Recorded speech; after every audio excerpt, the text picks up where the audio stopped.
Allez, je suis de retour pour vous parler de la peur. Ça a coupé tout à l'heure. Entre-temps, c'est bon, on a Internet dans l'appartement, c'est installé, on va pouvoir y aller. Je vous laisse juste le temps de vous connecter, de vous reconnecter si vous étiez là juste avant. Donc, je vous disais, avant que ça coupe, que j'avais envie de vous parler de la peur sous l'angle de la confiance en soi.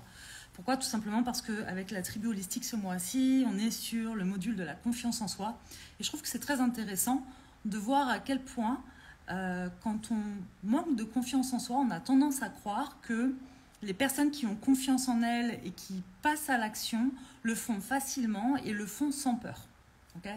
Alors que la peur fait partie du jeu, elle fait partie du lot. Et j'ai tendance à dire que la confiance en soi, c'est notre faculté de passer à l'action malgré la peur. Donc la peur peut être là, effectivement. Et c'est pas grave en soi. C'est pas parce que si vous attendez d'être sans peur, sans doute, hyper confort, pour pouvoir sortir de votre zone de confort et passer à l'action, salut tout le monde, eh bien, ce qui va se passer, c'est que vous ne ferez pas grand-chose. En fait, vous ne ferez pas grand-chose. Parce qu'au moment où on sort de sa zone de confort pour aller dans un nouvel apprentissage, par exemple, entre notre zone de confort et l'apprentissage, on passe par une zone de peur, parfois plus ou moins grande. L'idée quand même, c'est d'être en sécurité intérieure pour ne pas se mettre dans le rouge et pas être en vrac. Hein. On a plus de difficultés à passer à l'action quand on a un système nerveux qui est hyper activé et qu'on est en mode survie. Donc l'idée, c'est quand même de faire en sorte qu'on ait une bonne régulation de notre système nerveux et qu'on puisse passer à l'action avec le plus de confort possible, mais ça ne veut pas dire sans peur. D'autre part, il y a quelque chose à comprendre autour de la confiance en soi, c'est que c'est comme l'estime de soi, ça se cultive, c'est pas quelque chose qu'on acquiert une seule fois dans notre vie, puis c'est bon, c'est plié, ce sera toujours comme ça. Pas du tout, ce serait trop facile. C'est quelque chose qui se cultive et surtout plus on va passer à l'action et plus on va avoir confiance en soi. Ça va dépendre aussi d'autres choses et notamment de notre perception de l'échec, de notre mindset, de notre faculté à rebondir et de notre manière de percevoir nos erreurs ou nos échecs, tout simplement. Bon, tu vas bien me donner de l'eau, s'il te plaît. Donc, j'ai envie de vous parler de la peur parce que souvent, vous m'envoyez des messages où vous me dites « Ouais, c'est génial, il y a plein de choses moi aussi qui me font rêver, mais j'ai trop peur. Peur de manquer d'argent, peur de quitter mon job, peur de partir, peur qu'on me juge, peur du regard de l'autre, bref, peu importe les peurs. » Merci.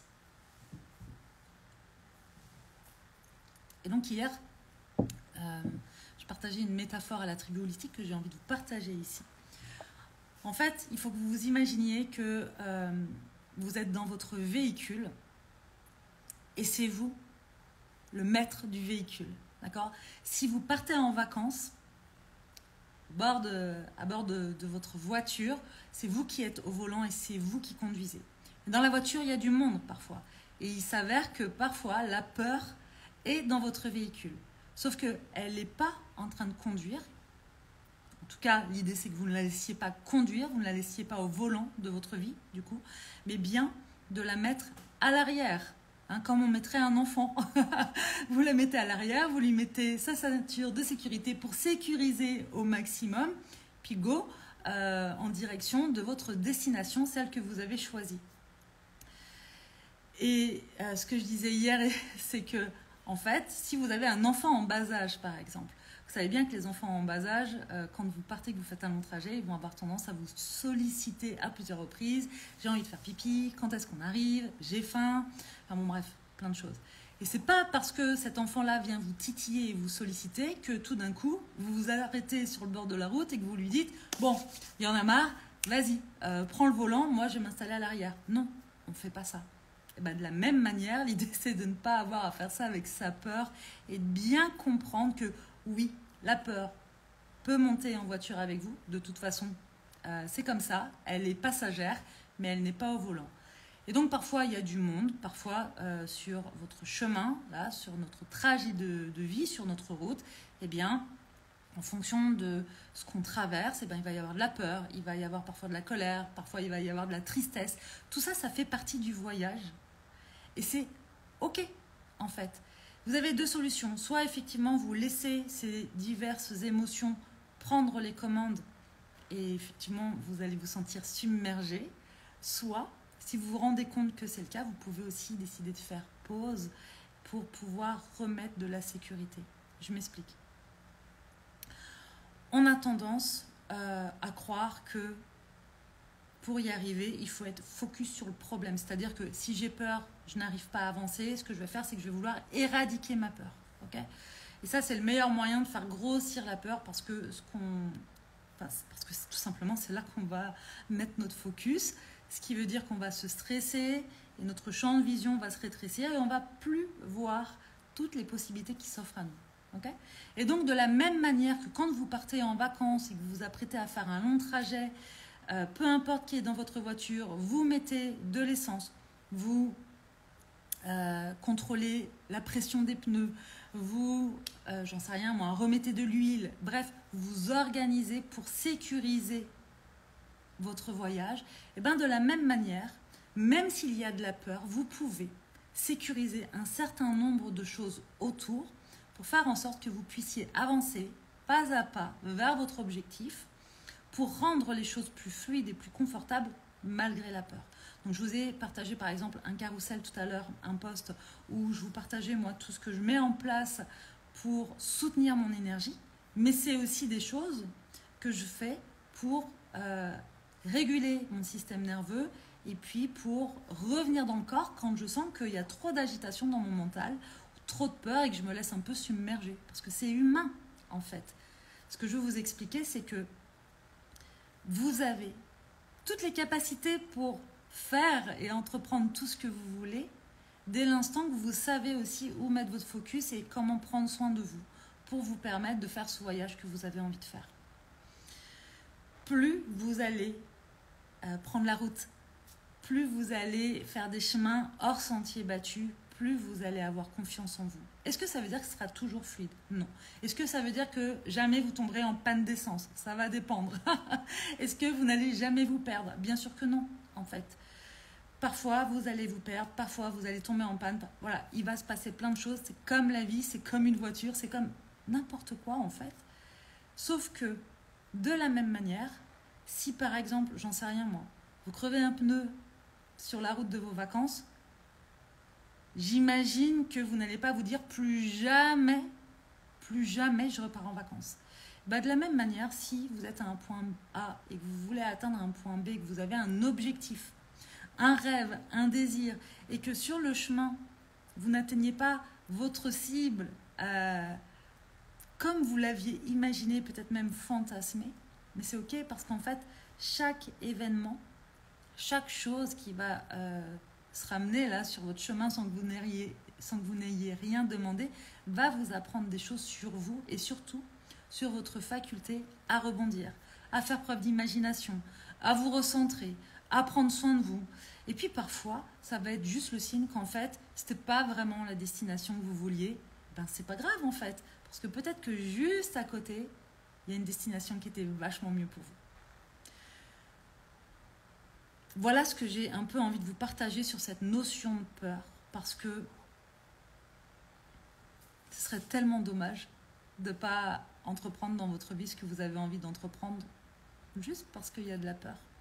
Attention, hein, je parle de peur, je ne parle pas d'être terrorisé et en mode survie encore une fois. Je parle d'une peur qui est normale et parfois, plus nos rêves sont grands, plus nos projets sont grands, plus la peur est grande aussi. Et c'est ok. On peut aussi arriver à certains moments avec la boule au ventre, le trac. Et généralement, c'est quand il y a quelque chose qui compte pour nous, qui va être important pour nous. Donc c'est normal. Et toutes les fois où j'ai eu le trac, par exemple, et où j'ai eu peur, hein, parce que parfois ça m'est arrivé, et plus d'une fois, pour une conférence, par exemple, j'avais peur, vraiment. Et j'ai pu la faire et j'étais très heureuse de la faire. J'ai pu la faire avec cette peur. J'en ai parlé, j'ai posé des mots dessus. J'ai fait en sorte de la mettre à l'arrière pour qu'elle arrête d'être au volant. Et c'est moi qui ai repris les rênes, c'est moi qui ai repris le volant. Et le résultat, c'est que aujourd'hui, à force de passage à l'action, à force de dépasser mes peurs, eh ben, il s'avère qu'il y a plein de choses que je peux entreprendre et faire. Voilà, il y a peu de choses qui me font peur en réalité. Et même si la peur est là, non, en plus je dis des bêtises, moi il y a plein de choses qui me font peur, c'est pas vrai. En fait, j'ai tendance à dire qu'il y a peu de choses qui me font peur parce qu'il y a peu de choses qui m'arrêtent. Et la peur ne m'arrête pas. Mais je peux vous assurer que je suis une grande peureuse à la base, hein, s'il faut se mettre une étiquette. Alors, bonjour, sans confort, l'essentiel, santé et jeunesse, à vous, je pars sur mon vélo et je la porte. C'est elle que j'ai choisie. Sur mon porte-bagages, au bord de mer, les vagues me submergent, je roule sans carbone. Super, Michel, merci pour ton côté écolo. Parfait. Cathy, le souci, c'est quand on souffre terriblement au dos, on a peur de faire un long voyage en avion, peur de se retrouver dans une situation inconfortable. On en a déjà parlé, Cathy. Tu m'avais déjà posé la question et j'avais déjà partagé par rapport à ça. Et je l'ai déjà dit à plusieurs reprises. On en a parlé aussi avec la tribu holistique hier. Je voyage depuis 3 ans maintenant, je crois. 3 ans, 2 ans, je ne sais plus. 2 ou 3 ans. Et j'ai des douleurs chroniques depuis très longtemps, dues à une adénomiose, qui est une forme d'endométriose, dues à plein de choses, et notamment aussi des traumas liés à l'enfance qui font que j'ai un système nerveux qui, voilà, j'ai parfois du mal à réguler. En tout cas, ça me demande d'être très focus dessus. Et j'ai des très très fortes douleurs parfois. Et avant de voyager, j'avais même des douleurs au point de devoir rester allongée avec la peur de devoir annuler un certain nombre de choses. Et dans ma vie, je suis passée par une phase où je déclinais toute invitation parce que j'avais peur en fait d'être dans cet inconfort, d'être même... parfois dans la souffrance, parce que parfois je souffrais énormément physiquement, et ça peut m'arriver encore. Pour autant, à un moment donné, j'ai fait le choix que ça ne m'empêche pas de réaliser mes rêves. Voilà. Donc il y a un moment pour tout. Effectivement, si tu es hyper coincé du dos et que c'est un moment où tu ne peux pas bouger, eh ben, effectivement, ce n'est pas le moment où tu vas voyager, mais il y a un momentum, il y a un moment pour tout. Après, je ne sais pas ce que toi tu as vraiment, mais même si tu ne fais pas des grands voyages en avion, il y a plein de manières de réaliser ses rêves ou de faire les choses. Le truc, c'est que souvent, comme c'est frustrant de ne pas pouvoir faire ce qu'on s'est imaginé pouvoir faire ou vouloir faire, eh ben, on est très focus sur ce qu'on ne peut pas faire ou réaliser. Et encore une fois, ça nous empêche de regarder tout ce qu'on peut faire en fin de compte à côté. Donc voilà. Je ne sais pas, je ne peux pas parler à ta place, mais personnellement, en parlant de mon expérience à moi, mais qui n'est que mon expérience à moi, j'ai fait ce choix-là. Est-ce que c'est toujours confortable ? Pas du tout. Est-ce que parfois je me retrouve dans des situations compliquées ? Ça m'arrive.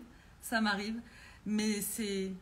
En fait, la vie, c'est de la joie et de la tristesse, et c'est du bonheur, enfin du bonheur, c'est ouais, du confort et de l'inconfort, et c'est parfois beaucoup de plaisir, et parfois c'est de la souffrance, en fait. Ça fait partie de la vie.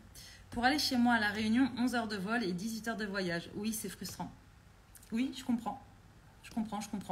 Après, moi, voilà, je te dis, je peux parler que de mon expérience, et je sais que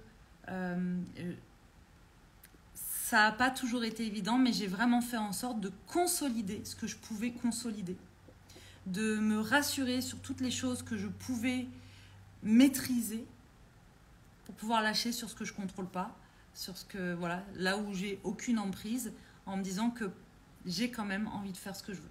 Voilà. On part à l'étranger, par contre, on a toujours de très bonnes assurances pour partir, et heureusement, puisque au mois de décembre, j'ai été hospitalisée. Mais voilà, c'est des choses qui arrivent. Après, voilà, je ne sais pas où tu en es encore une fois sur ton chemin, donc tu es la mieux placée pour savoir ce qui est possible pour toi ou pas. Voilà les amis, ce que j'ai envie de vous dire au sujet de la peur et de la confiance en vous. Faites-vous confiance, acceptez qu'il y ait de la peur, des doutes, parfois de la tristesse, parfois voilà, toutes ces émotions inconfortables. Elles sont la messagère de certaines choses. Et puis parfois, c'est juste l'ego ou le mental qui prend le relais parce que lui, ce qu'il veut, c'est que vous restiez dans votre zone de confort pour être sûr que vous êtes en sécurité. Alors, il faut dépasser la peur de la peur, mais parfois, c'est un long travail d'être inconfortable. Et la théorie. Donc, je suis en train de dire deux messages différents comme si c'était la même chose.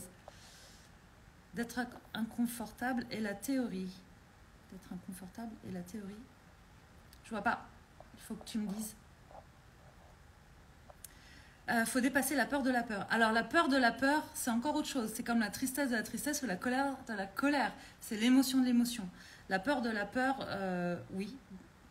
Il y a plein de choses à mettre en place. Par exemple, je suis claustrophobe. Donc, pour prendre l'avion, c'était pas évident. Et la claustrophobie, souvent, c'est la peur de la peur. Hein. C'est avoir peur avant même d'avoir peur. Parce que c'est avoir très peur du moment où on aura peur et donc du moment où potentiellement on peut paniquer.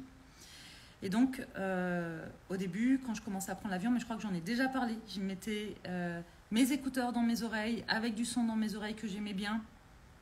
Je respirais, tout simplement en conscience, et je gardais les yeux, enfin le regard, vers le bas, pour juste voir mes pieds et ne pas voir que j'étais en train de m'avancer dans le couloir pour monter dans l'avion.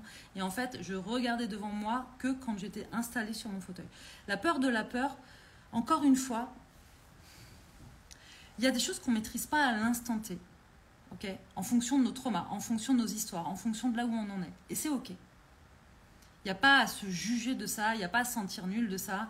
Il y a juste à se dire, OK, c'est intéressant, là, il se passe ça pour moi. Ça me convient ou ça ne me convient pas? Ça ne me convient pas. Qu'est-ce que je peux mettre en place? Est-ce que je dois demander de l'aide? Est-ce que j'ai déjà des outils, des techniques qui vont faire que je peux repasser par le corps pour apporter plus de bien-être, plus de confort? Est-ce que, je sais pas moi, je fais de l'EFT, de l'hypnose, de la respiration, des breathwork, ce que vous voulez. Mais quand je parle de responsabilité, c'est justement sortir de cet état juste de victime. On est adulte. Pour pouvoir se remettre dans sa responsabilité, responsable ne veut pas dire coupable, ça veut juste dire prendre conscience que j'ai aussi des ressources et des capacités à l'intérieur de moi pour pouvoir prendre la décision de faire des petits pas pour aller mieux au fur et à mesure. Et ça appartient à chacun en fait. Mais parfois, c'est dans l'inconfort, c'est plus confortable de se dire qu'on n'a pas le choix. Voilà, ça arrive, c'est comme ça. Si on a peur, on ne sort même pas de la maison, il faut oublier la peur.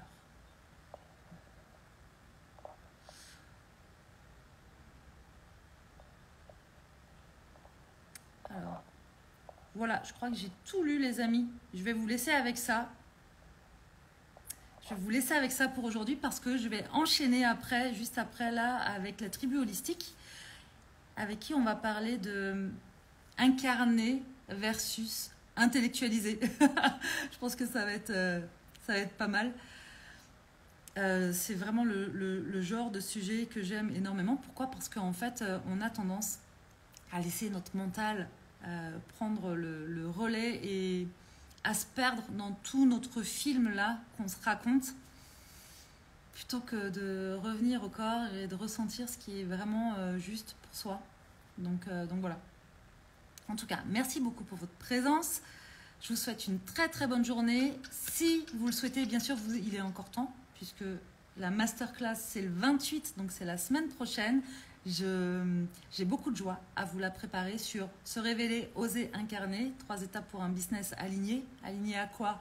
Eh bien, à vous, ce qui vous fait vibrer, vos désirs, votre confort, votre manière d'être et à vos valeurs, en fait, tout simplement. Parce que c'est très important pour Sébastien et moi d'être épanouis dans notre vie de tous les jours et sur tous les plans. Donc, que ce soit dans notre couple, pour nous en tant qu'individus, mais aussi en tant qu'entrepreneurs. Et c'est de ça dont on va parler à la masterclass offerte du 28 février. Voilà les amis, allez, je vous embrasse et je vous dis à demain.